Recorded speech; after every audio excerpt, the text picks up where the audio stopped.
regardless of knowing the details of what's going to happen in 2024 specifically, there's going to be periods of expansion. There's going to be moments of contraction. There's going to be times that force you to slow down. There's going to be what the fuck moments. There's going to be energies where you are guns blazing, full steam ahead. And the reason that I know that is because astrology is about cycles and seasons and here to help you grow and expand and evolve. Welcome to the Limitless Podcast, the show where women entrepreneurs become radically aware of their limiting beliefs, learn to value their worth, generate wealth, and to thrive as a magnetic brand leader. I'm your host, Jamie Ratermann, a six-figure holistic business coach. I've helped over 100 rebellious entrepreneurs master marketing, embody leadership, and say fuck it to the hustle. Let's dive in. Hello, lovelies. Welcome to another episode of the Limitless Podcast. I am so excited. We are welcoming back one of the most honest voices in astrology. Sophia, I gotta have a really good time listening to our old episodes. So I'm like just so jazzed. One, we haven't talked in a while. I can't wait to chat up with you, but also two, to give people more of a reason to look forward to 2024. So I'm clearly talking to Sophia, but let me fully introduce her. Sophia is an astrologer for the practical and ambitious, yet spiritually curious, who are ready to prioritize themselves as much as they do in their success. So what I love about this is that I was not an astrology girl. Sophia made me an astrology girl because it's so practical and lovely. And I think that's what I love most about her, is that she brings in her mindfulness meditation and teacher education. She also has a psychology degree. You guys all know how much I love psychology, and she brings it into her business as well with her MA from Columbia. She's coming back with us today to help us see how 2024 is going to be an amazing year. I'm so excited to have you back. Welcome back to the podcast, Sophia. Thank you so much. Thanks for having me. I'm so happy to be back. Amazing. Did I miss anything? Tell us a little bit about how 2023 treated you. What's new in your life? I don't think you missed anything about me. I guess we could share that I live in Santa Fe, New Mexico. I'm a born and bred New Yorker, and I gave up the city for the desert. Seems random, not random. I grew up coming here, didn't remember it. It's a long story, but I'll just say it was a mix of spirit and intuition and also practicality that led me back. 2023 was a big year. It was I think the most relevant thing as of late is that I just moved. I left my first main house in Santa Fe, which really held a lot of emotional weight for me. It was the first place I really put down roots after leaving New York. And so leaving that space was both hard and also I knew it was the right move. So it's been a year of both, I think, solidifying my life here and also of transition. And it's funny. I feel like I'm so in the day to day, one foot in front of the other. I have yet to really look back and reflect on 2023 and be like, what happened? What did I do? What am I proud of? What do I want to remember? Which is actually something I want to talk about today in part of talking about 2024 astrology. But yeah, it just feels like a settling year in a way. That. I'm so glad to give you an opportunity to reflect back on something so big. I think that's always what's fun, is that whenever I do talk to somebody, because I get asked the question, do you think you'll stay in New York your whole life? And I'll be like, well, this is how I grew up. And this is why I love where I am at now. And I think each place we decide to put down roots is so different. And I can imagine that last home probably felt even more different for the fact that was the COVID home where we spent the most time at home. And I'm sure that this feels like a new beginning, even though you're probably just getting started. Yeah, no, totally. And I'm fortunate. My whole family is still in New York. So I left New York happily and by choice. And I always have the opportunity to go back and to visit. And I similarly get the same questions. People are like, oh, are you staying in Santa Fe? And I'm like, yeah, it feels great to have found my place. Mm-hmm. Yeah, one day at a time, I guess. That's how I tend to kind of move through life a bit. Beautiful. Beautiful. I'm so happy to hear all about these things. So I feel like what could be fun to kind of talk about before we get into the predictions is that what I love most about you is that you really talk realism into astrology. I feel like one side of when you see astrology online, it's the Mercury retrograde, it's the don't date this sign, they're awful, like all these like silly, you know, really generalized versions of it. So I feel like there's things online that in general aren't great about astrology that you decided to give a different perspective. But I wanted to kind of start it off asking you, what is one thing you noticed in the way that astrology has been talked online in 2023 that you liked, that inspired you, that you were happy to see more of? Hmm. Yeah, great question. Never been asked this question before. I love it. Thank you for kicking us off this way. I think what I really love seeing about astrology out there is that people are using it, that people are talking about it. Astrology is a language for understanding ourselves and in a different way, also for understanding our energy. And what originally drew me to astrology and what I love to be able to do through my readings, through my coaching programs with my clients is to help them be themselves, right? Astrology has this amazing way of helping you see not only who you are, but who you're meant to be. So instead of spending time feeling guilty or wondering, why you don't feel that way or think that way, astrology is a tool that really kind of helps you hone in on yourself and see who you are and normalizes the fact that we're not all the same. We're not meant to be the same. And similarly, a way that we can have better relationships with each other both on a micro and a macro level, is to recognize those differences and respect them. So I always love to see astrology getting more and more popular and talked about more and more. I mean, I've seen astrology on, emails from Bon Appetit Mag. I've seen astrology used in emails from a plant shop that I am on the newsletter for. Like it really has become more pervasive. And the promotion of individuality is something that I really stand for and believe in and love to see. I love that that's what you've been noticing. I think that's a big deal for the fact that I grew up around people pleasers. I was a people pleaser, all of the things, and like this idea of like going along with the group, feeling like you're everyone in this town acts this way, so you should act the same way. There's like all of those feelings, and I think that ultimately it's like astrology can be this invitation to be like, yeah, I don't like that, or I do like that, and it's probably my sign. Like even if it isn't that way, it's like they get to use it that way. Like I have a friend who is a Scorpio rising, and we're like, yeah, it makes sense that you don't want to do that. Like we just like kind of like it doesn't have to mean something about them other than like to let it be jovial and relaxed, but also being able to like stand up for yourself a little bit more because I think with anything from astrology, just like personality research, all of the things, like just to understand that you're allowed to be different than the next person, that your patterns, your functions, the way, like just like everything from the where you were born to like how you became to be who you are is correct. And you don't have to be like anyone else. So I think I love that that's what you've been noticing. Yeah, it's funny. God, when was it? A couple years ago, I actually had a program called Limitless, right? And I love that that's the name of this podcast because I think that astrology really illuminates that, right? Is that we are limitless, especially the older we get. We label ourselves with what we've done. So, well, I don't like that, or I don't like this, or this is how I did that. The older we get, the more steadfast we get in our ways. And what's great about astrology is that when you learn these different parts of you, like beyond just your sun sign, and maybe though for some people, knowing your sun sign kind of expands your sense of self. It helps you see that you get to be more than one thing. You are multifaceted. And what does it look like to lean into all of those different parts of you?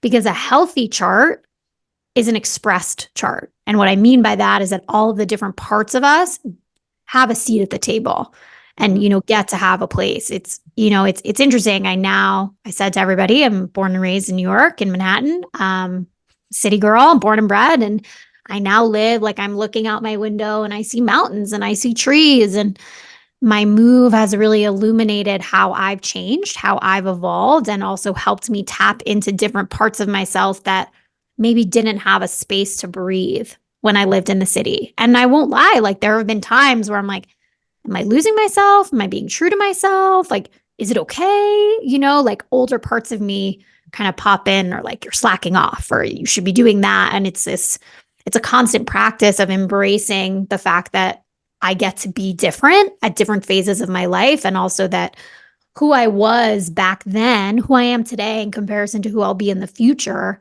it's not finite, it's not fixed. And astrology helps us really remember that. I love it. We get to continue to evolve. We are limitless. I love it. I was Yeah. gonna love that. I was gonna love that. Duh, of Uh, course. Of Talking course. about what inspired you, we got to look at the other end of the spectrum. What would you love if we left behind in 2023 when it comes to talking about astrology? What would you love Mm. that we just stop doing when we relate to astrology? I would really love if we cut the shit with all the fear-based astrology content out there. And also the fact that, it's like astrology is here to help. Astrology is an amazing tool. My business is rooted in astrology. I'm obviously pro the cosmos and the stars, but my God, we are not saving babies. We are not, like the way that astrology has also seemingly become mandatory, like people don't make decisions based like you guys, if astrology doesn't work for you, or if it feels, or if it makes you afraid, or if it's somehow robbing you of your ability to choose, which by the way is the exact opposite of what astrology is all about, put it away. Like, don't look at it. Like, I think that there's a lack of nuance that's happened here where people are into astrology and then it's like, well, they start making excuses for themselves based on their sun signs, or they stop making, it's like, for example, actually tomorrow, based on when we're recording this, is the start of Mercury retrograde. So it's like, Mm. okay, well, I can't do this and I can't do that. And what's going to happen to me? And it's like, we're here to live. Like, we are souls first, humans second. I'm a big believer in that. And our souls came back to live life, to be human. And so the obsession with astrology, I also hate. Like, it's both. I think that there's great value in having this tool, but when nobody can ever talk about anything else, or everybody's like, oh my God, there's a moon, what's going to happen? Like, I just, I'm kind of at a loss for words about it, as you can tell. It just feels it feels like an abuse of what this practice really is capable of and what it can afford us. Um, and it really bums me out to see people using astrology as a way to make them feel small and as a way to take away the joy of living life. Like, you don't have to know what's going to happen. You don't have to be quote unquote prepared. I think a lot of people are subconsciously using astrology to fulfill that fear, that worry of when the other shoe is going to drop. Yeah, or even like adding a magnitude to excuses they might have, or the reasons they need to stay a certain way. I feel like I think you were the one that gave me this metaphor. Is astrology is like a weather report. Like if you have Yes. things to do in the day, yeah, you'd like to know if it's supposed to rain, so you bring an umbrella. It doesn't stop you from walking out the door. So like this like feeling of just understanding that there might be different energies when you're, focused on certain things, and not to allow that to dampen your day, but ultimately you just like are in the knowledge of this tool, not this cage on the other end of the spectrum. Yes, I love that. Tool rather than a cage. Um, and I think people also need to approach astrology with discernment. Are you working with a professional? Are you working with an expert? Are you working with someone who's been trained? Or are you reading articles and, being drawn in by clickbait? Are you using TikTok as your mode of, information? Like, of course, yes, it benefits me in my business if I do astrology readings, of course, but also get a reading, like work with somebody one-on-one, like learn how to use this to your advantage rather than tiptoe through your life because, oh, there's a Mercury retrograde and up, there's this and up, there's that. Like, Yeah. well, we'll get to it when we get to the 2024 piece, but one of the main things I really wanted to share today that I don't think that any other astrologer will name is like, regardless of knowing the details of what's going to happen in 2024 specifically, there's going to be periods of expansion. There's going to be moments of contraction. There's going to be times that force you to slow down. There's going to be what the fuck moments. There's going to be energies where you are guns blazing, full steam ahead. And the reason that I know that is because astrology is about cycles and seasons and here to help you grow and expand and evolve. So, how can you do that through your next year, right? Like, leaning into the fact that you don't have to be quote unquote on all the time, that you get to have on periods and off periods and upswings and downswings. Like that's all you really need to know about 2024 astrology and 2025 and 2026 is that there are differing energies that always come through to help move you forward because we as humans are wired for comfort because comfort is survival. And what I always say to my clients, and for better or worse, this is the case, the planets don't care. They just don't care. Like they just don't. They're here for our soul growth and evolution. So yeah, that's my wish for people to let go of when it comes to the As stars. you were saying that, the first thing that came to my mind was just this idea of, if we're looking at a full year of astrology or we're looking at what's to come, it's this embrace of all that life offers. It's going to offer you big wins. It's going to offer you low points. And it's just like I think that the idea with it is stop fighting it. Stop, like, be in the win when you're in the win. Be in the loss and know that it's just as temporary, but like, what did you learn? Allow emotions to come through. I think the more I've even talked about mindset and understanding yourself, it's about not pushing off things that are part of this human experience. And I think when you were sharing that, I'm like, yeah, this is what it is. Like, it's not to shield you from never feeling that way or never going down the wrong path. It's go down the path. And this is how we can help you get to a more like I guess like a homeostasis, like a balanced place, knowing that you'll be okay. Yes, exactly. I think a lot of people look to balance and see evenness and harmony and peace and yes, all those things, that is balance, but balance is actually the upswing, it's up and down. It's both, to your point. Like, I think a main question for going into 2024, guided by the stars, is this question of just like, how can I grow? How can I go with the flow? What if I trusted that it was working out for me? What if I didn't look to astrology first to tell me what to do and instead trusted my own gut, laid out what I wanted, what my dreams and my goals are, and then went to the cosmos, to your point, to understand the weather, to understand what should I expect, maybe, like some people feel cosmic events a lot. Some people don't feel them at all. On a macro scale, the fact that you feel the planets or the astrological events at all is beautiful and amazing because it's showing you firsthand that the universe is alive, that there's something going on here, that we are not alone, that we are guided, that we are supported, that there are invisible forces that we can draw on, that we are energy first, human second. Like, that's the cool part about astrology. Like, that's what's amazing and you can lean into. The planets have agendas just like you and I do. So if you try and actively go against it, right? If you try and swim upstream, it's going to be harder. No doubt about it. Of course.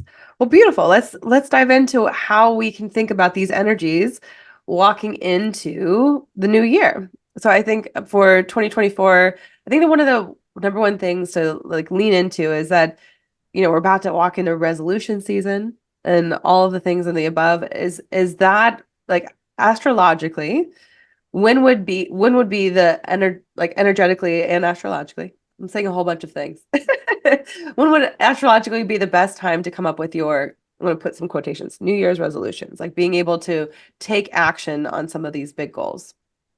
Yeah, great question. So I have two answers because this year is unique. And in this case, I mean the end of 2023 is unique. But generally speaking, I really want to give people permission to let go of New Year's resolutions at the end of 2023 if they don't feel good to you. If they do, rock on. But if they don't, let it go. Because to me, the best part actually, or the best time to set resolutions is in the spring, is with the start of the astrological calendar, which is in sync with nature.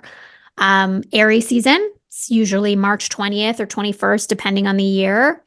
And that day coincides with the first day of spring. It coincides with the first day of renewal, of things popping forth, right? Of babies being born and crocuses popping through the earth. And it is, to me, I really see spring as the beginning of life as we can see it. Winter, the end of a year based on the man-made calendar, it's winter, right? Winter with nature, everything seems dead. Like the ground is frozen, the trees are bare, the grass is non-existent, the ground is barren, animals are in hibernation, the birds chirp, aren't out as much and chirp less. Like that's something I always notice at spring and summer. You're like, oh, the birds are here. Totally. This is a time where the natural world inherently knows to go down and in. It's not a time of death, though that's how it's often described, right? Like everything dies, the plants die, whatever. To me, it's really a time of renewal. It's a time of replenishment. If you think about planting a flower or a vegetable, what do? You take the seed and you put it in the earth, the cold earth, right? We cover it. It's barren. We put water on it. And it seems like nothing is happening, like winter. But in fact, this is when we are integrating, going within, recalibrating to self. And come spring, that's when things pop forth. So wait until spring, like in terms of astrology, the new year comes during Capricorn season. Capricorn season is about high road, long view. It rules the teeth and the bones. It's about structure. It is Capricorn energy has a bit of a barren energy, said neutrally, no judgment, right? But Capricorn isn't this abundant energy. Capricorn, like winter, is this time of conservation and planning for the future. And so as I say that, yes, I could understand how people would be like, well, isn't it this great time for resolutions? I would say Capricorn season, the end of 2023, from a nature and astrological energetic perspective, I think it's a great time for setting intentions. It's a great time for turning within and wondering or getting curious about like, what would I, what do I envision? What do I desire? But to this idea of setting intentions to then like get started and let her rip, do that in the spring when you have more energy and you want to get outside,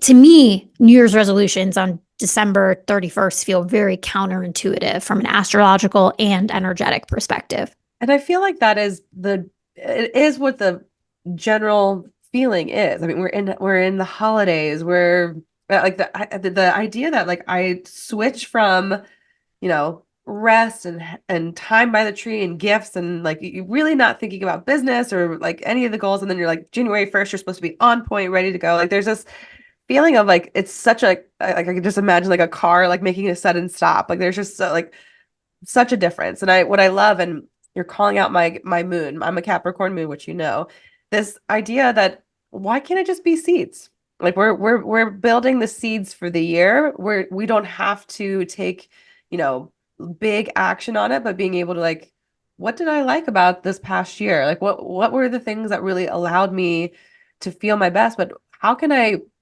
start and plant a seed in January, February that is likely going to start blooming in the spring so that it like the action doesn't feel like I'm revving up and like not ready for this. It's going like, oh, I've built, the time to know what I want for the year.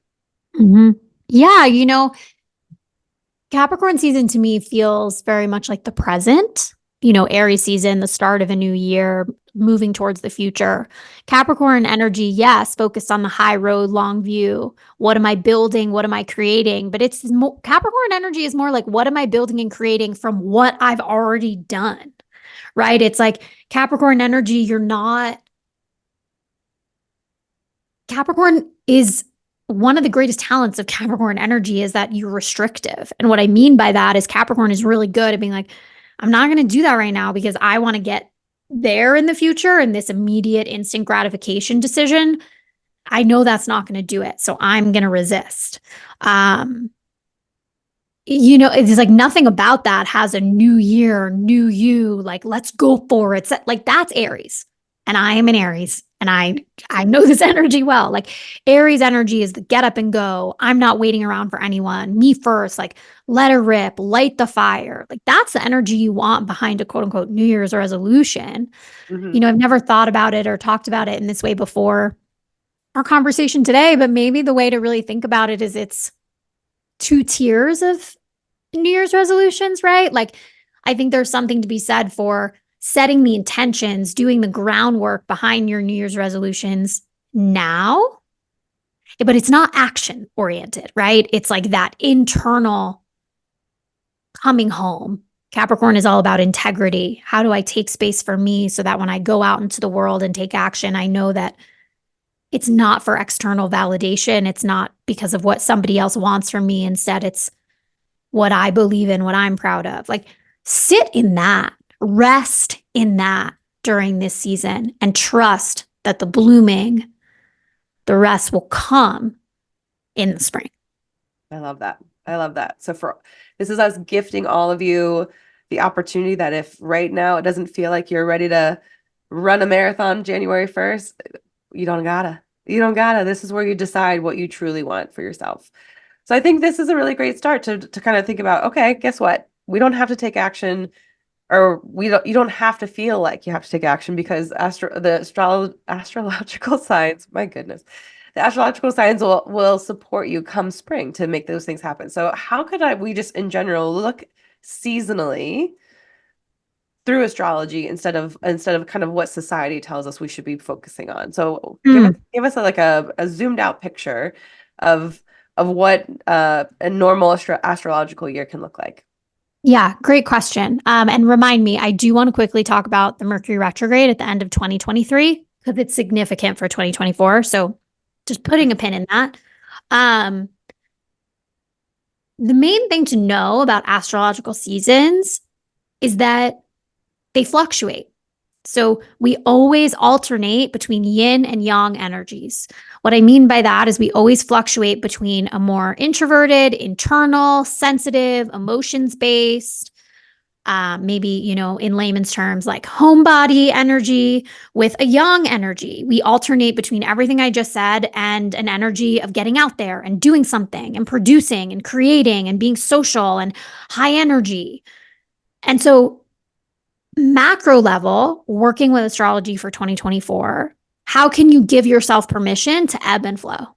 How can you give yourself permission to have seasons of peak energy and expression, and then also have seasons where you kind of pull back and you're more inwards? It's just, what like we were talking about just now of winter season in a couple weeks, right? Down and in. And then after winter comes spring, this expansion, this growth. I think also something to note seasonally about astrology is that it's really affirming that there's a time for everything. So there's a time to gangbusters, launch a business, launch a offer, promotion. Like, there's a time for it, and there's a time to rest. So if you are one that struggles with that because our capitalist society promotes the exact opposite, use astrology as a tool to both validate and affirm your internal desire to slow down. Like, we all have those periods where like, it feels wrong to like push forward right now. Of course, there's always times where we need to get out of our own way, but like with discernment, there's always times where you're like, I don't feel the push. And then there's energies where you're like, yeah, I feel it, so like part of what you're saying too, though, is like, don't make meaning out of not feeling like doing something. It's like this, yes, that there's going to be times where like you don't feel like doing something, and it's like a little like tick going like, we want you to pay attention, but this doesn't mean that there's something wrong with you because other people are doing something different. Yes, 100%. The astrology seasons are about a month long each, and they each build upon one another. So just know, right? You're being supported to move forward. You're not going to stay where you are. It's impossible. That's the antithesis of life. If a plant doesn't grow and doesn't change, it dies. It's the same exact thing for us. So lean in, and perhaps for 2024, think about month kind of brackets. Of course, there's balance within that. If you have a baller weekend, you're probably going to take it easy during the week, or vice versa. But, for example, we're in Capricorn season right now. Capricorn season ends on the 21st. Or sorry, we're in Sagittarius season right now. Capricorn season starts on the 21st of December. After Capricorn season, we have Aquarius season. Aquarius is about looking to the future, about, How do I want to do things differently?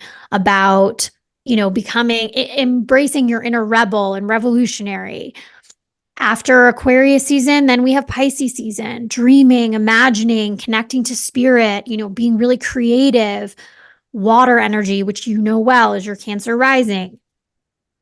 After that Pisces creativity, which comes an inspiration and dreaming that comes on the heels of that future focus, how do I want to do things differently, energy of Aquarius, then we have Aries season, the spark, the initiation, the let's go, let's do this joie de vivre that Aries energy has, the courage that Aries energy has. So if you tune in to the astrological seasons, it's so incredibly helpful because you see that there's a time and a place for everything. And to your point, don't feel bad if you don't have the oomph. Don't, I will tell everybody right now, I will not be setting crazy New Year's resolutions. I never feel this, oh my God, like push and zest of energy in January, ever. Totally. So if anybody else needs a buddy or permission, here you go. I feel like it's so hard to go like, okay, this is what I want for an entire year. Like I think like a monthly or just like quarterly, like what would I like more of? How can I pursue it in small or big ways? Like it doesn't have to like I think I used to be that hustler energy and I used to have those things and then July came around and I would be so mad. I'd be like, why that thing never happened? But it had a lot to do with I'm working against myself sometimes, but also this kind of ridiculous. I can't remember everything that happened in February and I'm sitting in December. Why do I think that I'm going to somehow make it all happen instead of like, let's take it at chunks at a time throughout the year? Mm-hmm. That's where I come from. And even as you were saying this, like Capricorn, if I'm like, let me just use myself as an example. As we walk into Capricorn season, I'm like thinking about, I'm wanting to make shifts in my business. What do I like about my business? Like what has really been something that's really fruitful? Aquarius season would allow me to, any blocks of change that I don't want to happen, Aquarius will be like, let's think differently. Let's try something a little different. And then walking into Pisces season, I mean, I know this from Cancer rising, but going like, what does it mean for me to make this transformation? What does it mean for me to go for it? What could it look like? Like having, like leaning into the feels of it all and like having that as like this like wind in my back as I figure out like how this year comes to be, it just feels nice. Like it gets to be like I get to do this at the pace. And again, I use the wind at my back as a metaphor that the universe can have your back and how you feel and what you want to do. Absolutely. 100%. And, I think that working with astrology and tuning into the astrology of 2024, it also means you have to relinquish control. Because I do think that there's something about New Year's resolutions that it's like, okay, this is going to be the thing. Yeah. And of course, we all have goals that we want to accomplish, and we all want to be able to look back and be like, wrote that on my list and got the dopamine hit of checking it off. Like, yes, please. Thank you. I'm a major to-do list person and I am known to write something on just so I can check it off. But, I get it. while we're here, I'll admit that. But when you tune into astrology and even just consider, okay, what are the seasons? What's the energy right now? You have to acknowledge that as much as you have a plan, there's other stuff going on. So also this idea of holding, working with astrology for the year ahead, I think it's important to recognize, how can you hold things loosely? How can you, again, have intentions, go after what you want? Like, don't sit back and wait for the cosmos to give you the right time or the right idea. Like, no, go for it. And can you be open to it working out better than you could have imagined? Can you be open to it working out on a different timeline than you could have imagined? But in hindsight, be like, oh, interesting. I see how this worked out for me. This is such a big piece. I feel like in general, if all of us could realize that we control our emotions and ourselves and how we feel, and that's it. Like we can't control others. We can't control when we reach the outcome. We can't control those things. Like it's such a freeing experience, and getting to learn about that through astrology can be such a big deal. Okay, so we know the beginning half of the year. We kind of have an idea of how there's always the being the homebody, thinking about what you want, change, and then being able to there's these, it's air, earth, fire, air, earth, fire, air. What am I missing? Water. Yeah, water. So that is something that I always find really helpful. So I'll just quickly speak to it. So I spoke earlier about how the seasons always alternate between yin and yang energies. So this like outwards expressive energy and a more introverted internal energy.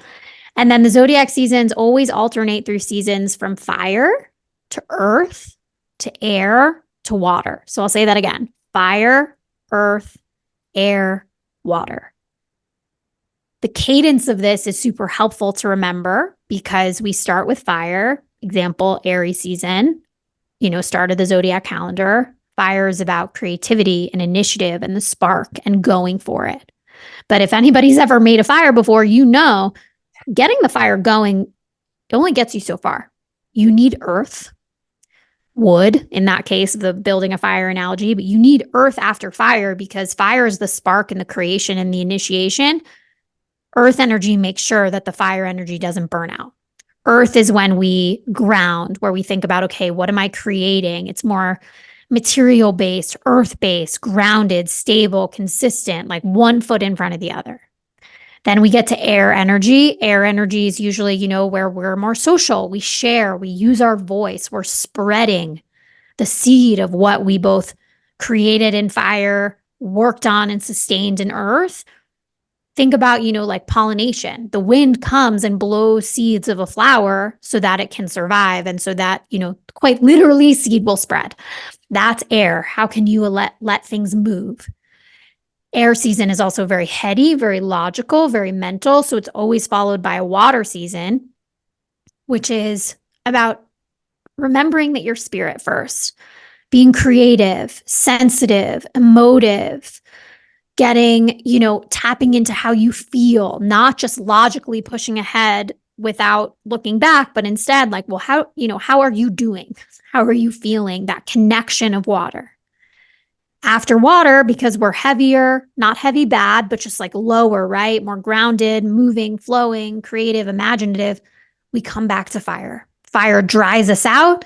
It allows for the spark from all the creativity and imagination we had in water, but propels us forward. And the cycle continues. So even just knowing that there's always these different elements that have a purpose, that have a time, that are helping you continue to grow.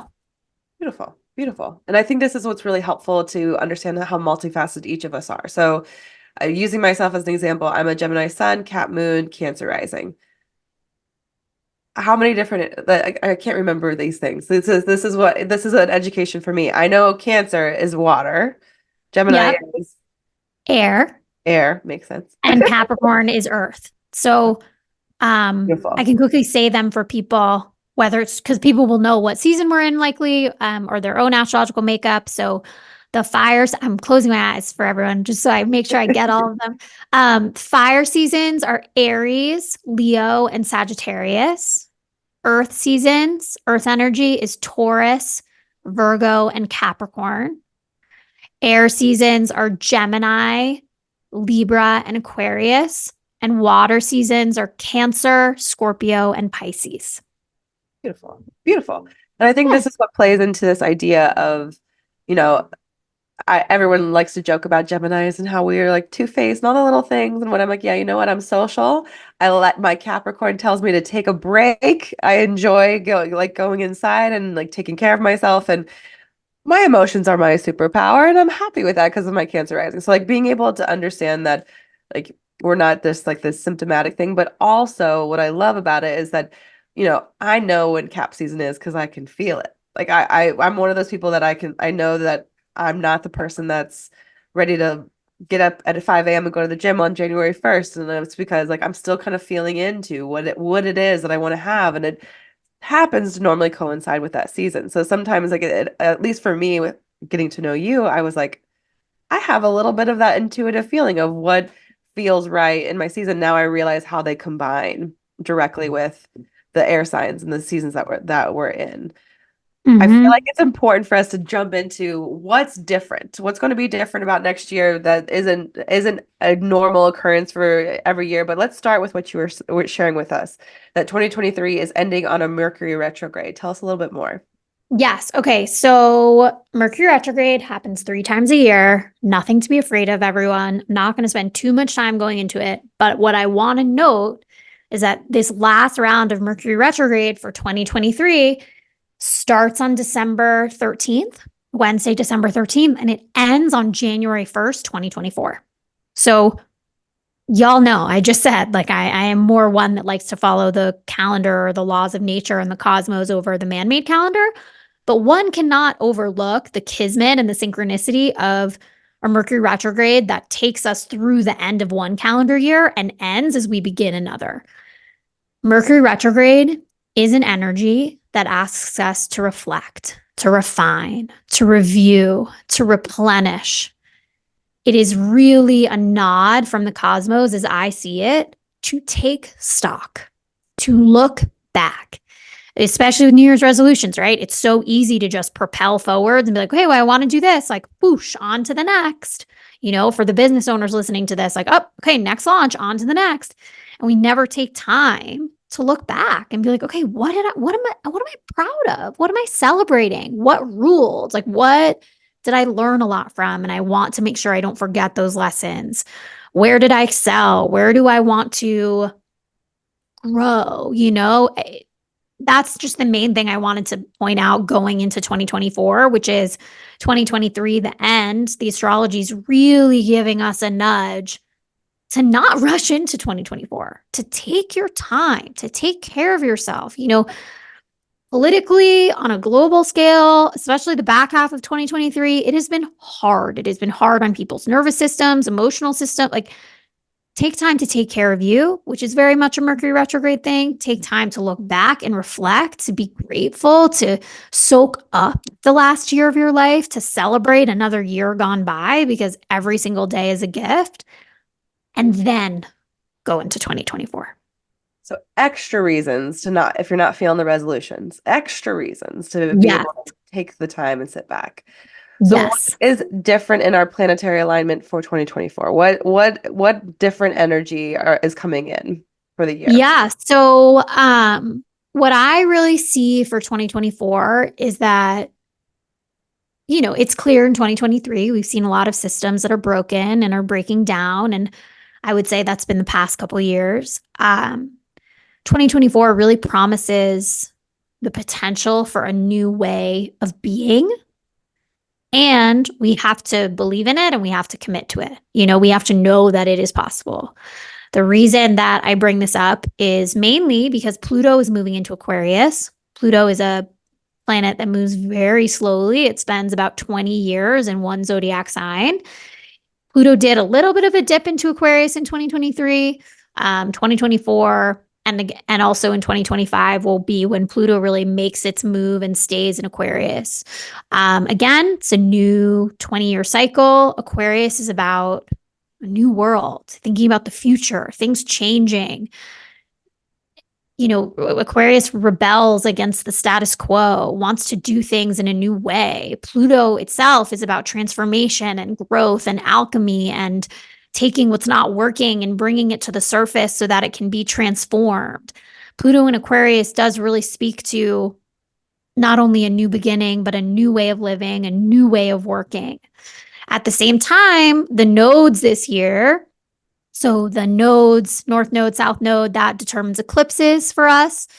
This will be the last year of eclipses in Aries and Libra. Ooh. Aries and Libra is the axis all about relationship. Aries is about me, me, me. Libra is about we, like you and me together.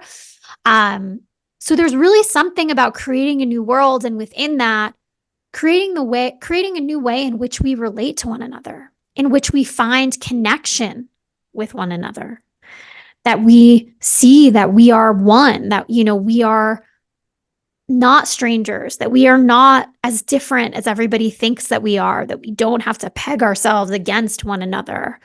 How do you take care, part of this new world energy? It's like, how do you take care of you and take care of somebody else?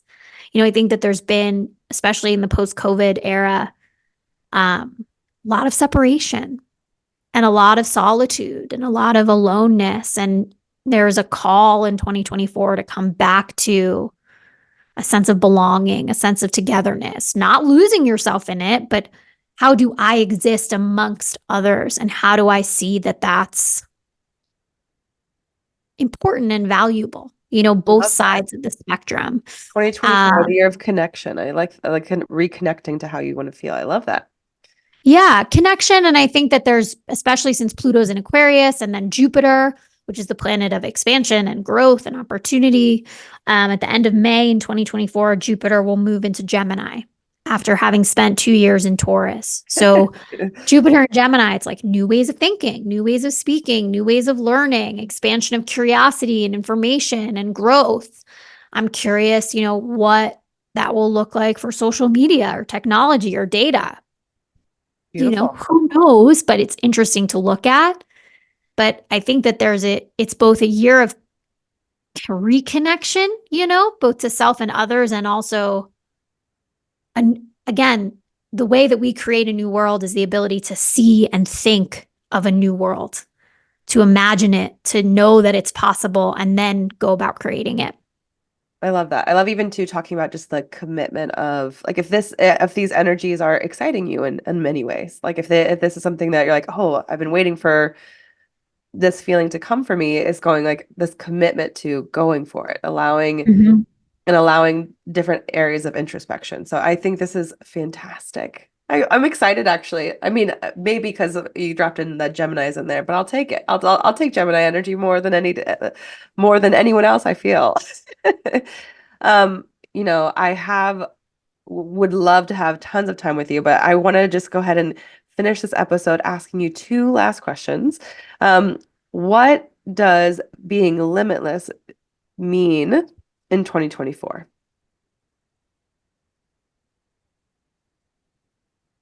Being limitless in 2024 means giving yourself permission to change.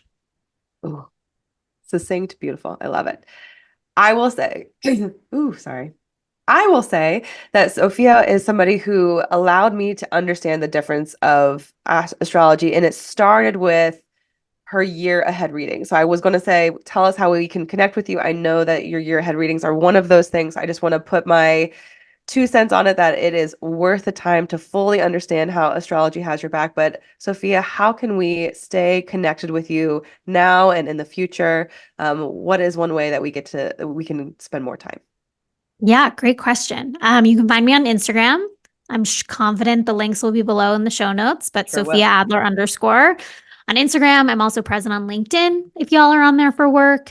And through those platforms, also my website, sofiaadler.com, you can sign up for my newsletter, which is one of my favorite places to show up. And if you want to learn more about yourself, if you want to really tap into and see that you are limitless, if you want guidance and support personally for your year ahead and what astrology looks like and how it can support you, but in a no bullshit, completely empowering, practical, and down to earth way, book an astrology reading, gift an astrology reading. They're the best presents for people because it's all about them. It's an experience. And yeah, those are the ways to stay in touch with me. Definitely recommend booking a reading. Don't rely on social media for astrology. There's so much more out there for you. And I'm so happy that I got to come on here and share a 2024 perspective in a way that most people probably won't. I really am adamant and passionate about sharing a way of working with astrology that keeps people at the forefront of their lives and feeling empowered no matter what. I love it. I mean, the way I resonate with Sofia is that even if listening to this podcast, I just love listening to you talk about the energies of astrology, the seasons, and how we get to be a part of this experience. So I think that it's just a different voice. And just like she said, social media they're always just small pieces of a really bigger knowledge. So being able to have that connection directly with you, I think will be fantastic. Sofia, thank you so much for sharing your beautiful knowledge on the podcast. You're welcome. Thank you for having me. Happy 2024, everyone. Happy 2024.